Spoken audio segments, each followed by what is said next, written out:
I'd like to welcome everyone to the Natick Community Senior Center. My name is Angela Snell. I am the Director of Community Services. Community Services is comprised of 5 town divisions: Council on Aging and Human Services, Veterans Services, Recreation and Parks, Golf, and the Natick Community Organic Farm. So we all work together providing programs and services to the town, and we work with many local town agencies and other town departments. We're here tonight for a presentation of the Town of Natick's Human Services Study Project. The town collaborated with researchers at UMass Boston to gather information from the community on the future of human services. Here with us tonight is Caitlin Coyle from UMass Boston to share with us the findings and do a presentation. Welcome, Caitlin. All right, thank you, Angela, and thank you all for being here on this beautiful evening. I want to also just acknowledge before I get started that I have a doctoral student who has been supporting the work of our center. Kingsley is in the audience, and he's going to be helping with this evening's presentation. And also acknowledge John Marshall, who couldn't be with us this evening, who was really instrumental in making this project happen and successful, as well as the members of the Human Services Study Committee, which comprises other Natick departments and representatives from some of the community organizations. So I'm here tonight to give you the results of this project. I'm going to do my best to hit the highlights. There's a lot of information, as you can imagine. But before we get into the results, I wanted to just sort of reorient us to what the purpose was. What were the goals of this project? So this was a project that was sought to be done to understand what are the needs and preferences of Natick's community members as it relates to human services. Human services is a very broad topic. As Angela mentioned, you know, she's got 5 units within the Community Services Department. And when we think about the definition of human services, it's really about services that help people survive and thrive. So it includes housing and transportation and food, but it also includes things that help people live well. And so it was a big topic, and they wanted to think about this across the lifespan, the whole community of Natick, to gather some systematic data about what people want and need related to these topics of human services. And the idea is that this report will serve that committee and the broader human services network in Natick and the surrounding region for what should be the priorities of what they're working on, how they're working together, et cetera. So it's to plan for the future of human services that benefits the people of Natick based on what they told us their needs and preferences are. I want to also just take a minute to recognize the fact that, you know, the town really has led this effort, this project's effort, but the human services ecosystem in Natick and the surrounding area is very robust. There are lots of partners, there are lots of organizations doing this work outside of the municipality, and it is intended that this study will inform that the human services ecosystem is made up of lots of partners, the town being one of them, and really at the leadership role in terms of bringing people together and gathering this information. And so one of the things we wanted to do in this study is engage those partners from the very beginning about what they see as being the needs and preferences of the community of Natick. We ended up doing 25 interviews with 19 organizations and departments that we think sort of make up this human services ecosystem, which is depicted in some ways on this image here, including the private sector, academic institutions, philanthropic organizations, community-based organizations, public health, and human services. And so you see a list of the people that we consulted for this project, again, to make sure that they understand that Natick is thinking about this, planning for this, and wants them to be sort of part of this process, understanding that you know, it's such a big task. So in addition to those interviews, we also conducted 10 focus groups. These were small group discussions with residents of Natick and other stakeholders. And so these were the topics of some of our or the sort of constituents groups of our focus groups.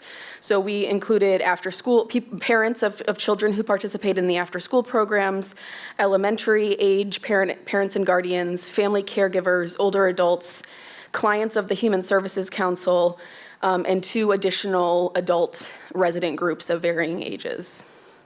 The purpose of this was to really understand the lived experience. What is it like to live in Natick in people's own words, from their own perspective, and understanding how does that intersect with what we're hearing from all of those interviews that I just talked about, as well as the survey results that I'm going to share. So it was really meant to be comprehensive, engaging, and an engaging process.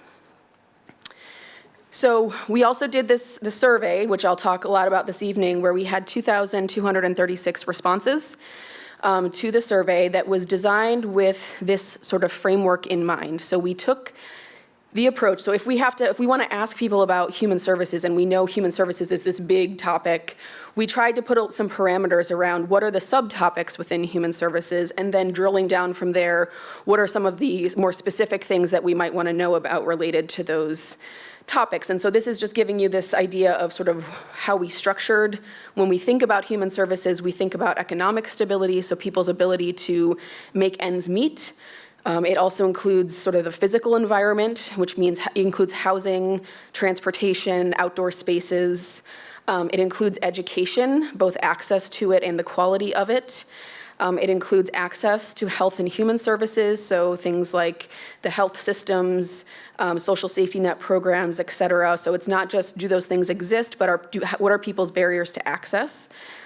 And then lastly, this sort of community and social context. So what are the aspects of community life that support human services, human well-being in terms of community engagement, opportunities for recreation, experiences of things like discrimination and stress, mental health, et cetera. And so this is just kind of how the idea is that all of these things influence people's health and well-being, their access to all of these things. So it sort of funnels into this idea of how do we help people live well in Natick. So another sort of thinking, framework that guided this project is this wellness in 8 dimensions. This idea of the whole person. So the pesky thing about humans is that we have a lot of parts to us. In terms of how do we support wellness, we have to sort of think about lots of different aspects of wellness. And so the idea is that if the goal of human services is to promote wellness in the community, these are the kinds of outcomes we're hoping to help people accomplish in terms of wellness across all facets of their life, including their physical and mental health, but also including their sense of purpose, their ability to pay, to be financially independent, and their ability to have some fun. So I'm going to actually skip over that boring slide and go straight to the survey results. And again, I'm going to sort of present some of the results for you today and try to give you a little bit of an interpretation of them. And hopefully we'll have some time to hear from you all about your reactions to these results, and also what your ideas are for how the Human Services Network here in Natick can address some of these needs that were uncovered. Because I think we put forth a number of recommendations in the report, but I think it's important also to think about, there are small things that can be done almost immediately to address some of these needs, and so you just kind of have an opportunity for you all to write down your ideas, which is a portion of this evening's events. So the first thing I wanted to do is compare the survey respondents, so who actually responded to the survey versus who lives here in Natick in terms of the percentage. And so what you see on the left is the age distribution of Natick residents, and what you see on the right is the age distribution of survey respondents. You will note that over 600 people did not tell us how old they were in the survey, which is interesting on its own to note. But in terms of comparison, so one of the things that's important as we're listening to these results is to know, is it sort of skewed one way or the other? Are we hearing a lot from one group of people? And so I wanted to just sort of set the stage on that to say that we have an underrepresentation of young people, so people 18 to 39. So here in Natick, according to the census numbers back in 2023, 7% of residents were 18 to 24. We only had 1% of our survey respondents of that age group. 24% of people were 25 to 39. We have 13%, so not terrible, but not necessarily representative. We did pretty well with respect to the people in their 40s, their 50s. We have a overrepresentation of about 8% of people in their 60s, and we have a pretty significant overrepresentation of people in their 70s. So 9% of the community is in that age group, and we have 21% of our survey sample of people in their 70s. So just keeping that in mind, I don't think any of this is, earth-shattering by any means, but I think it's just important to know that when you're seeing these results, it's slightly overrepresentative of people in their 60s and 70s and slightly underrepresented of people 18 to 39. Similarly, we did the same comparison with race and gender, and so we see that in Natick, 81% of the population identifies as white, and in our survey respondents, we have 89% of our survey responses identifying as white. So, kind of on par. We have underrepresentation of Hispanic and Latino adults. We did okay with Black and African Americans, but we also have an underrepresentation of Asian and Pacific Islanders. So again, it is what it is. I just want to bring this to your attention. So when we're thinking about, are these survey responses representative of our community, I would say it's underrepresenting people of color. We also had 68% female and 30% male, so it's also mostly female, which is not surprising for survey results of any kind. Women are more likely to complete surveys, but just as well to think about who are we hearing from in the survey. It is a lot of 68% female. So we also asked people in the last year, have you participated in any town programming? And we asked what kind of programming people participated in. So this is where the age representation comes into play. We had 62% of our survey samples say yes, they have participated in adult programs, for example, but not only programs provided here through the Community Senior Center. 31% said yes, they participated in family programs, 26% in children's programs, 20% in youth programs, and 11% in before or after school programs. So just to get a sense, these are people who, most of them have had some interaction with town programming before.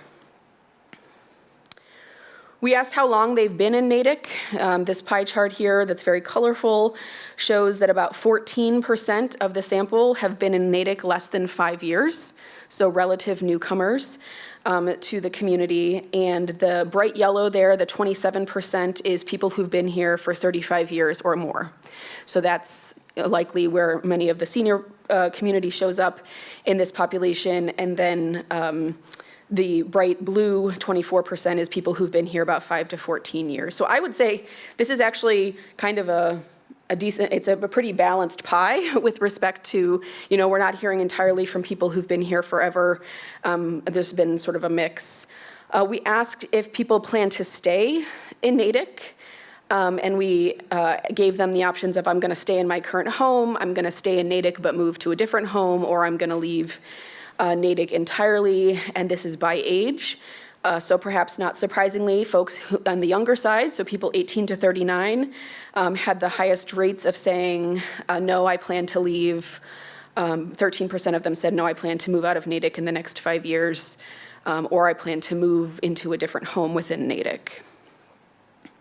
But the majority, so 75% or more of the other age groups say, yes, I plan to stay in Natick. So most people are planning to stay. When it comes to housing, there's a sizable segment of Natick's population who we think might be struggling to meet basic housing needs. We asked about home repair and whether your home needs a repair to improve your ability to live safely in the future. Almost 30% of people, 35% of people said yes to that question. So 35% of people said, yes, my home needs a repair. Among them, 19% said, I can afford to make these repairs. But, and 11% said, yes, I need these repairs, but I cannot afford to make them. And 5% said, yes, but I'm not responsible for making them, e.g. I rent my home. So there's, 35% of people-ish, 34% of people say they do need a home repair of some kind to improve their ability to live safely. And there are varying degrees to which people have the ability to do that. So thinking about sort of home maintenance, home repairs as being something that came up in terms of what people need in order to live well in the community. When it comes to housing, we also heard a lot in the focus groups and in the write-ins in terms of people talking about when it comes to things that concern them about being able to live in Natick. Like, for example, 536 people in the survey said something about housing in terms of either housing that better fits their needs or resources for home maintenance and repair. And there are some example quotes in people's own words of how they described these needs. So people talking about being able to stay, find housing that is right-sized for them, whether they're young and just starting out or thinking about the next step in life. There is a need for more options. When it comes to the maintenance and repair, people talk about just the physical condition of homes and the ability to maintain that physical condition, and the resources and the opportunities to support people in that process are needed. When it comes to economic stability, this is actually data from the Census Bureau that shows the median household income by age group in Natick. What you see is that for people under age 45, 72% of them are making, their household income is $100,000 or more. 19% their household incomes are $50,000 to $100,000 a year. Similarly, for people 45 to 64, so sort of that middle-aged group of people, you still see 77% are making $100,000 or more, and an additional 16% in that 50,000 plus range. I think that the thing to take away from this slide is just that there's a lot more socioeconomic diversity among our older adults in Natick, and that's not surprising for a lot of reasons in terms of people having fixed incomes and saving for retirement, et cetera, but I think it's an important distinction to make in terms of when we talk about disparities, that people 65 plus have a lot more socioeconomic diversity than the broader population in Natick. We asked about people's working life. So along the lines of economic security, you'll see the percentage of people who said they're working more than one job in this bar graph. Oops. So for example, of people in their 50s, 17% say they're working more than one job in Natick. So 10% across all ages say they're currently working more than one job. We also had a laundry list of things that people might be concerned about being able to pay for in the last year. And when we counted those up, what we found was that 42% of all survey respondents said that in the last year they have worried about at least one of those things. And I'll talk a little more about what those things are.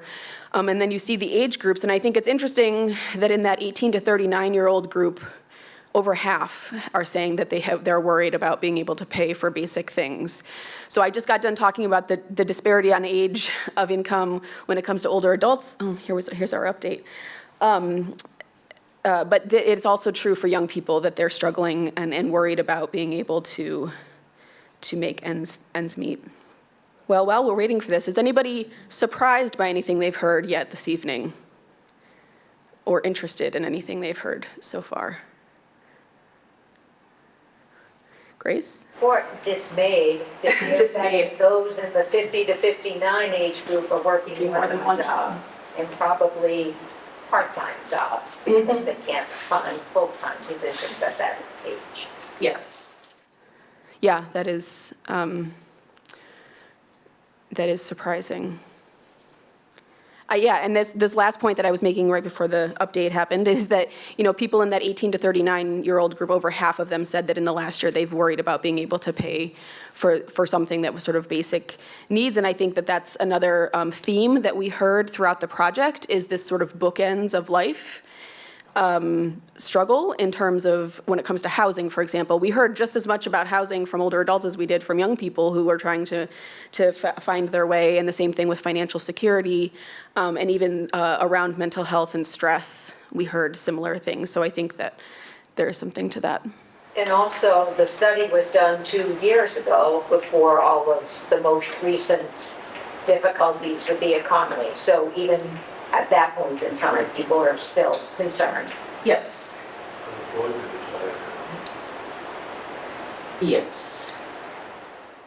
We'll say that we asked, I was saying people were concerned about being able to pay for one or more things in the last year, and we had this, list of specific things that they would be worried about, and I was going to tell you that the number one thing that people were worried about being able to pay for was actually related to being able to pay for utilities and being able to pay for repair on their home. So this is the list of things that we asked if people were concerned about being able to pay for in the last year. 35% of survey respondents said paying for utilities and getting basic maintenance completed on my home were the things I was worried about being able to pay for. 29% said it was paying for rent or mortgage. And coming in fourth was paying for prescription drugs. And 23%, so rounding out the top five, attending exercise classes or gyms was something else that people were concerned about being able to pay for. So interesting in terms of what people are struggling to pay for. You can see the list there. So of the survey responses, over 1,600, almost 1,700 people wrote in something about being concerned about being able to stay in Natick because of the rising costs of living. Again, this is a place we heard about this all across the lifespan. This first quote, people are saying, I'm concerned about not being able to continue living in Natick while I have babies and toddlers. There's huge competition for childcare. It's hugely expensive. How to afford living here. My mom is 94. It makes me angry that she's barely hanging on financially. I'm over 30 years old. I can't afford to live in Natick. I've gone to school here. I've lived here my whole life. I can't afford to live here. People talking about the specific increase of property taxes, creating a challenge in terms of that, especially when we think about older adults who are on fixed incomes, those costs keep rising, and people are really struggling to make ends meet and be able to stay in the community, which we heard they're very interested in doing. So economic security is certainly, and the home repair is certainly a big sort of takeaway from this work. When it comes to this issues of wellness, sort of physical wellness and health, we did ask about food security, so whether or not somebody in the last year worried about their food running out before they had money to buy more, and when and also if it happened in the last year that they weren't able to eat healthy or balanced meals. So what we looked at is anybody who said, yes, I've had a concern about any one of those things. So if you remember, that's about 42% of our survey sample. We used that as a way of comparing people who had that financial concern versus people who don't have that financial concern. You'll see that 12% of people who have one of those financial worries said that it was often or sometimes that they worried about being able to pay for food before they had money to buy more. And about 18% of people who had a financial insecurity said that it was true either often or sometimes that they couldn't afford to eat healthy or balanced meals in the past year. So you see this intersection between food security and economic security. We asked about stress, and we asked about stress across a number of environments. We see the highest rates of stress at work. So you can see on the far left here, 38% said their stress level at work was high, and 31% said their stress level at work was medium. And you can see that the second most stressful place for people is at home, where 37% said the stress is medium and 13% said stress at home is high. So stress is known. We know it's very connected to poor health, and it is certainly something facing the folks here in Natick. When we asked about stress, again, by that sort of financial security status, so sort of splitting the survey sample up into these two groups, people who had some financial concern versus not, you see that level, this is levels of high stress. So we actually see that work stress, whether you have financial means or not, is apparently equally stressful. But when it comes to school and community in particular, there are big disparities between the stress that people experience in the community and at school. So you'll see, so for example, in school, people who said they had some financial concern, 71% of them said their stress at school was high, compared to 29% of people who did not have a financial insecurity. And similarly with stress in the community. and stress at home. So I guess it's another intersection where we think about financial security and levels of stress in our community, and it's just another important manifestation of stress for different groups of people. We asked people if they had an impairment that limits their ability to participate in the community, sort of as a proxy for disability. We see highest rates of disability among older adults. So 23% said, yes, I have an impairment or condition that limits my ability to participate in the community.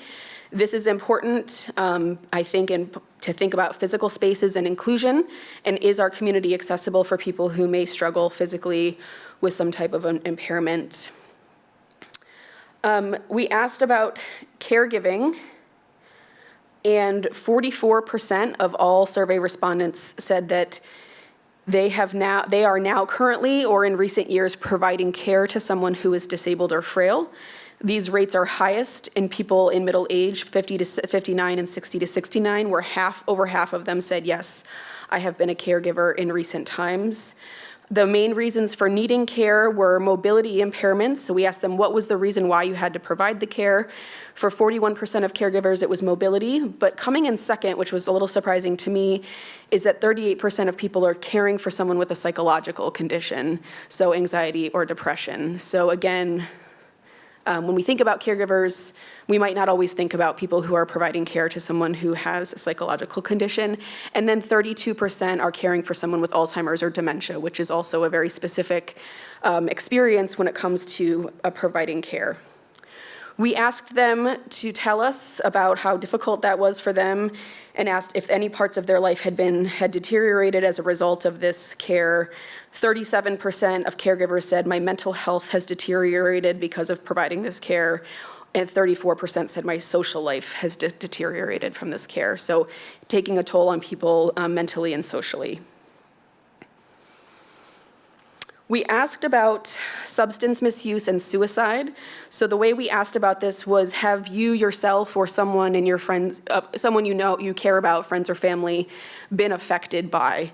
And so 24% said that they themselves or someone they know has been affected by substance misuse, and 19% have been affected by suicide.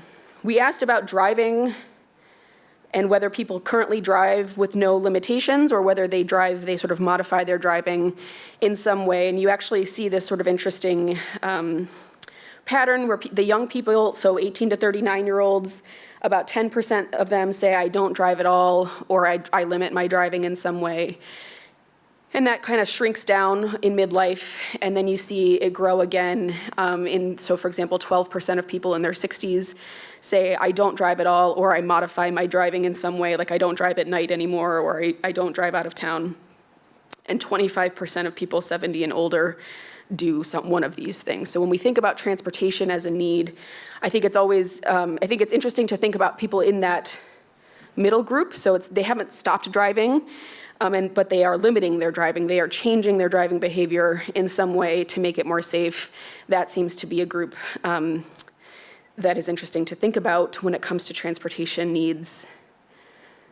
Of people who make some changes to their transportation, 17% of them said that in the last year they have missed, canceled, or rescheduled a medical appointment because of a lack of transportation, compared to 2% of people who drive themselves with no problem. When we asked what people face when it comes to transportation, we showed this by this driving status. Obviously, we see a lot more difficulties for people who do not drive or limit their driving in some way. But the biggest ones were that public transportation is unavailable or inconvenient, that walking or biking to my destination is not feasible, or that I have physical limitations that making accessing transportation difficult. So we asked if people have ever felt excluded, or not ever, in the last 5 years. Have they felt excluded in Natick for any of the following reasons? 20% of survey respondents said yes to at least one of these, saying like, yes, I have felt excluded in Natick for one reason or another. The highest reported reasons for feeling excluded were actually other, which I'll talk about in a second. But income and age were among the things that people said, I feel excluded in Natick because of my income or because of my age. The other category had two main themes. One is political views, which probably are not surprising to people. So people felt excluded because of their political views, or not being a townie, not being sort of like a native, whatever you call someone from Natick. So when people wrote in other and they told us what they felt left out about, it was those two topics. We asked whether people think that local policymakers consider the interests and concerns of residents. And we asked them about a number of different sort of governing boards here in town. The takeaway for me here is that there's a lot of people who say, I don't know, to these questions. So, there's sort of varying degrees of people who agree or disagree with their sort of feelings of being heard by policymakers, but but there's a number of people who don't know, and I think that's something to consider. We asked about how frequently people get together socially with others. The thing that I'll draw your attention to in this bar graph is that 33%, so about a third of survey respondents said that they get together with someone in person only monthly or annually. So like once a month they're getting together with someone. Now this is in person, so this doesn't count FaceTime and social media and all of those things, phone calls, all of that. It does not include that, but I think when it comes to social isolation and what we know about its negative health effects, it's a decent chunk of people who are not getting sort of regular in-person contact. We also asked, do you know someone living within 30 minutes on whom you could rely for help if you needed it? 7% we see actually higher rates of people who say, no, I don't know somebody to rely on in the younger age groups. So it's 11 and 13% of people under 50 saying, no, I don't have somebody who I know within 30 minutes to call. So, relatively small percentages of people, but I think it's important to think about if they don't have someone like that, who are they calling if they need something, or how are they making that work? So lastly, we asked a lot about sort of the access to various services or service systems. One of the things we asked was what limits your use of programs and services offered by the town. And the top reasons, number one was I don't know what is offered, and I do not have time. Coming in third was that the days and times are not convenient. We asked about public spaces, thinking about your needs and interests, what public spaces would you prioritize in expanding in Natick? So when it comes to outdoors, being active in my community, what are the kinds of things people want more of? This is by age. So number one across all age groups was hiking and more hiking and walking trails. But also in the top three were more outdoor neighborhood gathering spaces for people who are 18 to 39. They want more gathering spaces. People in their 40s are looking for more kayak and canoe launch sites. People in their 50s and 60s talk about biking trails. People 70 plus talk about more community gardens. And so these sort of might change a little bit by age, but broadly speaking, there was a lot of overlap across age in terms of what people are looking for. When it comes to programs that people want, we asked, so this is a similar chart, sort of the top thing that people want more of. Younger people under 50 are looking for more evening and weekend activities. People in their 50s are looking for outdoor exercise opportunities, and people 60 plus are looking for more lectures, guest speakers, and cultural events. You also see in the top, three being more social and recreational opportunities. So just sort of opportunities to get together socially, playing games, having parties, etc. But also an interest in more performances and presentations like theater or comedy. So again, some differences by age, but some overlap as well. When it comes to services, so we sort of pulled out services in particular. We asked about what they would like more of. And unsurprisingly, it followed age patterns, which is that people under 50 would like, people 18 to 39 would like more early childhood care. People in their 40s would like more after-school care for school-aged children. And people 50 plus would like more help navigating elder care systems. So again, an interesting pattern there. As well, in the top 3 for people 50 plus is information and referral for social services and helping to navigate healthcare systems. A lot of talk about people, and this came up in the interviews and focus groups a lot, just this idea of people need navigators when it comes to all these systems, whether it's healthcare, elder care, child care, town services. You know, there's just so much to manage that people are looking for support when it comes to access in that way. The other thing I would pull out of here is that people in their 50s and people in their 70s, the 4th most requested thing is more grab and go or home delivered meals. So again, that came up as well. As well as support groups for grandparents raising grandchildren, caregivers, singles, people wanting to kind of come together around a shared experience. And we also saw, especially for people in their 60s and 70s, some interest in more transportation, specifically to medical appointments. We asked people, would you know who to contact in Natick if somebody in your family needed help accessing schools, social services, health services, or other municipal services?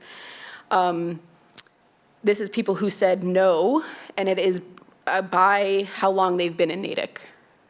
So you remember that we asked people how long you've been here. So people who've been here less than 5 years, 63% said no, I do not know who to contact. And then we see a little bit of a decline, based on how long people have been here, but still 37% of people who've been here for a very long time said no, I wouldn't know who to contact if I needed something like that. So part of this is probably explained by they haven't had the need yet, so they just haven't needed to know.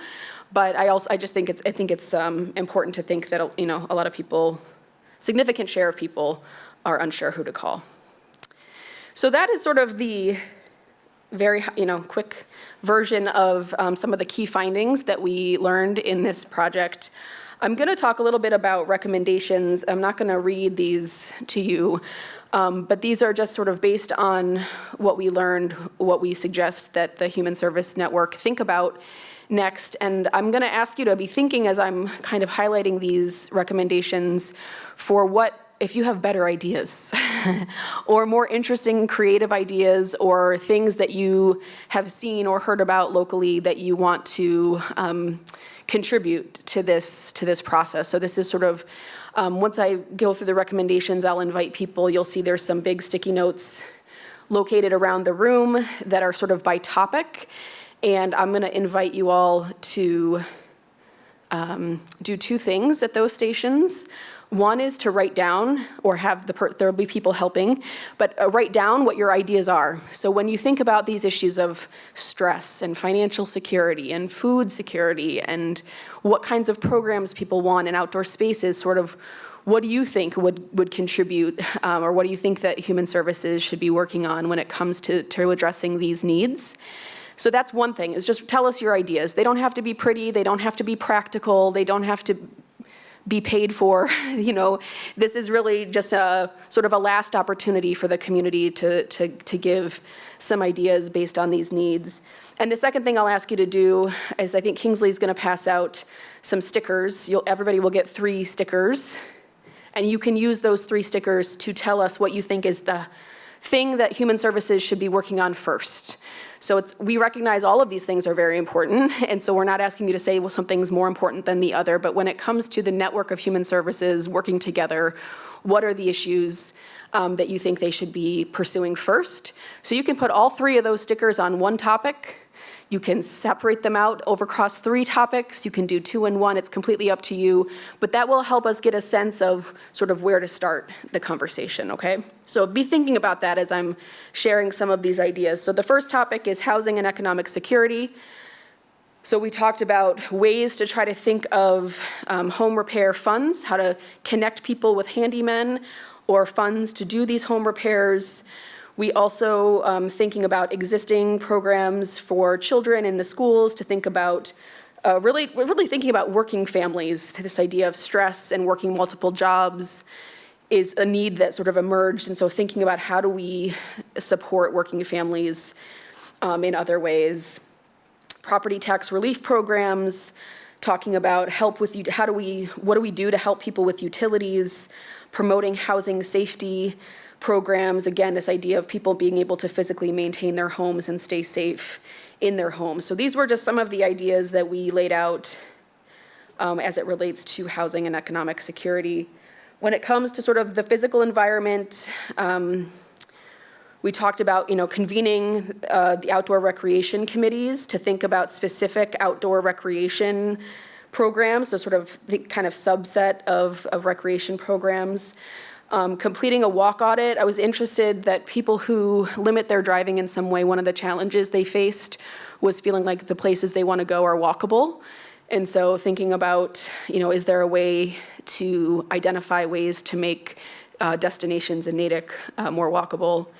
The transportation needs, specifically, I think the thing that came to me was this idea of people who are limiting their driving as being a potential target for how do we engage them in kind of accessing the existing transportation support that exists, but also thinking about just kind of getting people around Natick within Natick. And so there are some examples of other communities that have tried to do this sort of fixed route that can serve both young people and older adults.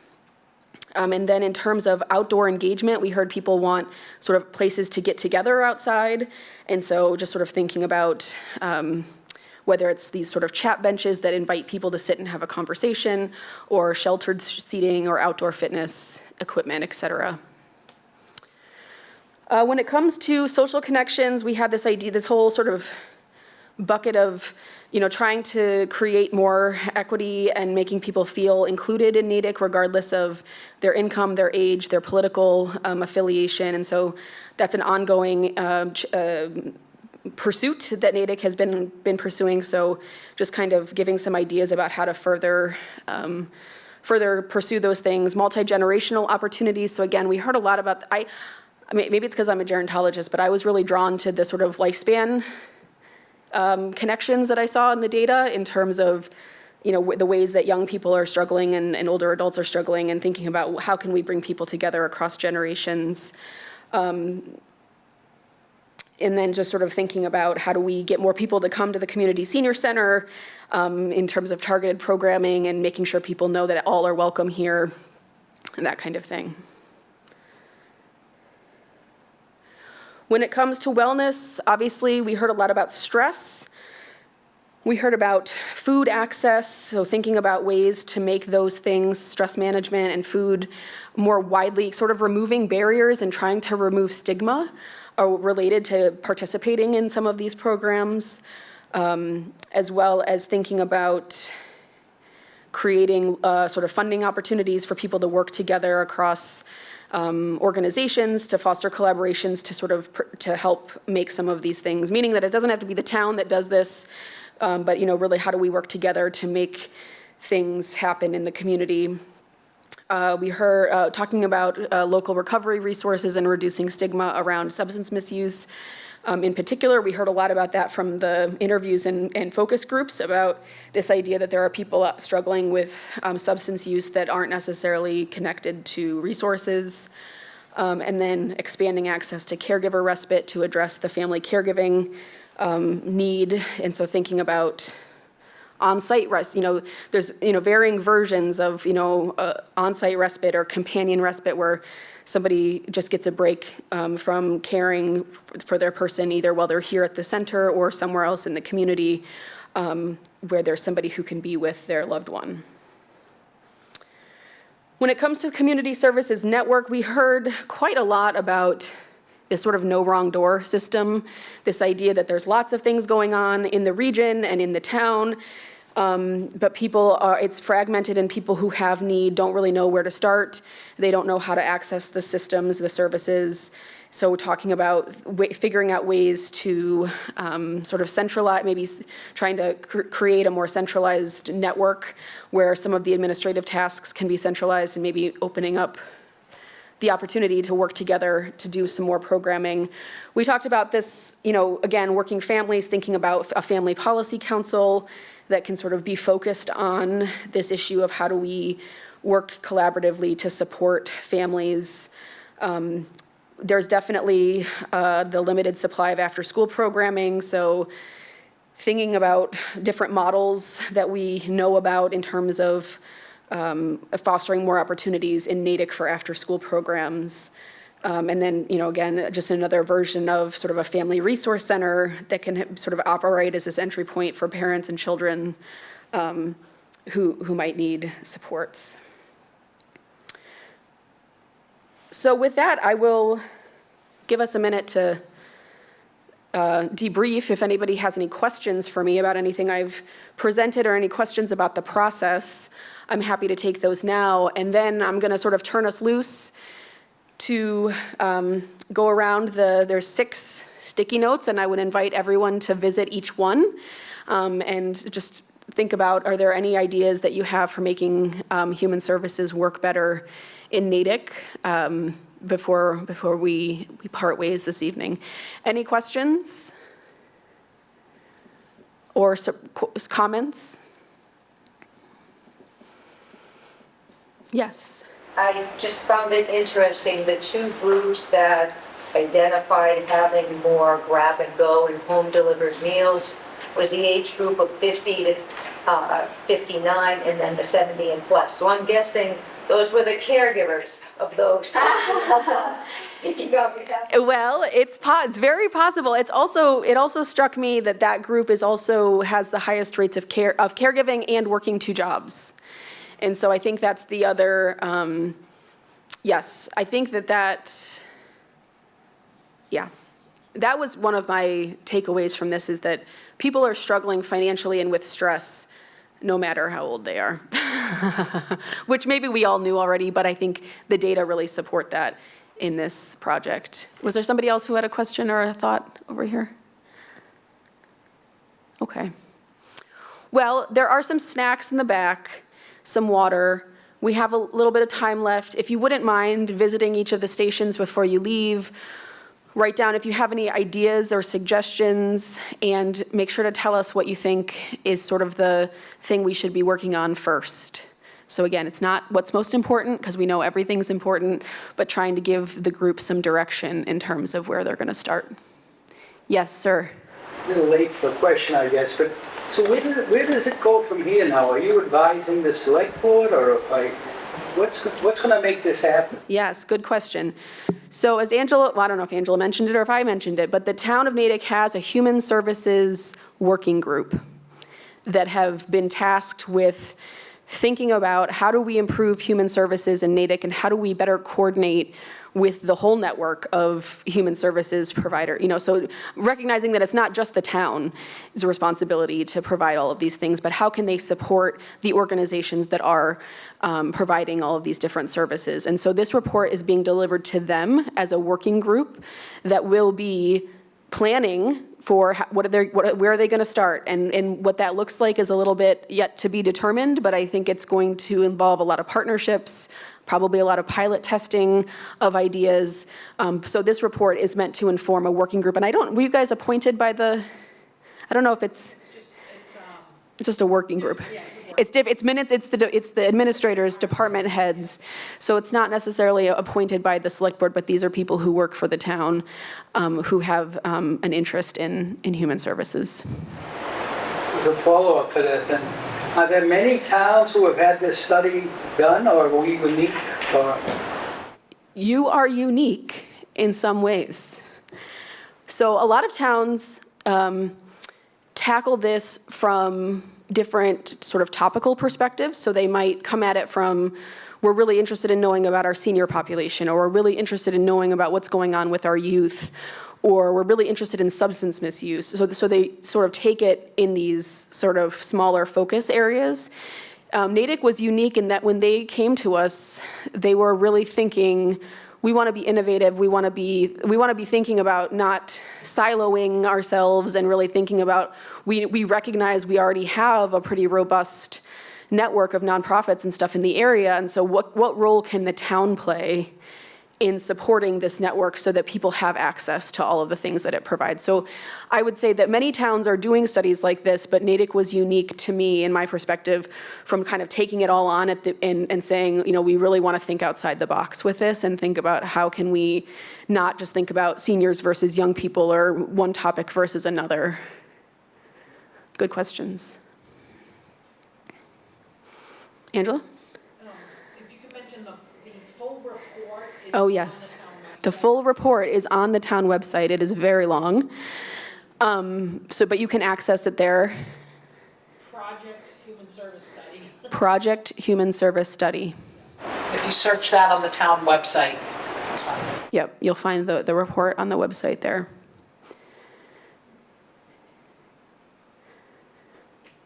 Very good. Oh, another question. I just wanted to compliment you and the effort. It's a lot to think about. It sure is. But it's I think going to help inform. And the other aspect to this that I like is that it's not so microcosm around just what the town government can do. Yes. It is more comprehensive. There's a number of different organizations within the town Yes. that if we all get rowing in the same direction. That's exactly it. Yeah. I agree. Yes. I might have missed it, but what was the percentage of survey takers compared to the Native population? Well, we had about 2,200 survey responses, which is maybe less than 10% of the town's population. And it was slightly underrepresentative of people 18 to 39 and slightly overrepresentative of people 60 and 70s. Yeah, it was translated in a number of languages. It was, It was offered as a URL. yes, we mailed a postcard to every adult 18 and plus in Natick that had information about a QR code, a phone number, and places where they could physically pick it up around the community. So as far as, yeah, I mean, we were fairly satisfied with the response.